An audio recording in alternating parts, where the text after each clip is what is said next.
I'm Jan Kelley. I am a soldier at the Milwaukee Cold Spring Corps in Greenfield, Wisconsin.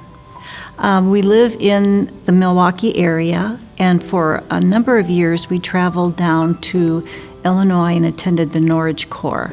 But it got to be a little much, the travel, and we decided that maybe we would check out the Corps that was closest to our home.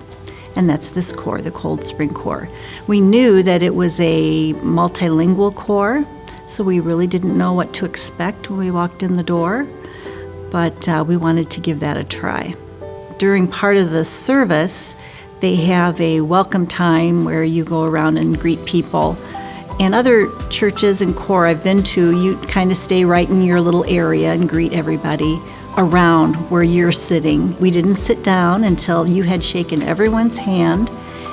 And one lady in particular, a little lady named Epiphania, she came up to me and she took a hold of my hands and she whispered something in my ear in a language I didn't understand, and she kissed me on the cheek.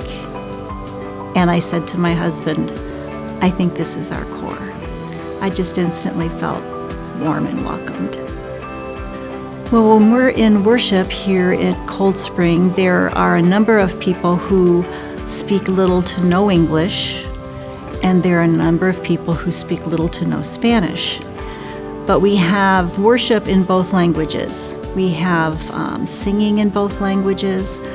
I feel like I'm learning some Spanish because I associate the words to songs I know, and I sing them in Spanish, and I think, oh, oración, that means prayer.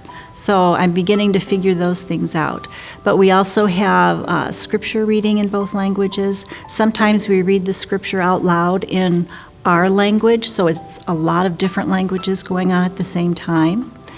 And our preaching is done in both languages as well. Well, I was asked to teach the prospective junior soldiers class. The children speak English very well. And so I would kind of meet with their parents, and we would look at each other and say hello, and I'd say, your daughter's great, and your son is really learning the Junior Soldier Pledge and things like that. And then the children would translate for them. But I'm finding that I can sit with them and we can each talk in our own language, and somehow we communicate. We communicate and worship together. The language is not a barrier.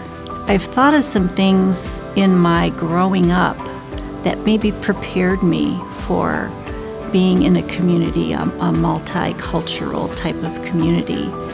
And I think that's an important thing to know, because I think we should expose our children to other cultures, that it's a healthy thing to do, and that it makes interacting not something that's frightening, but something that's very enriching.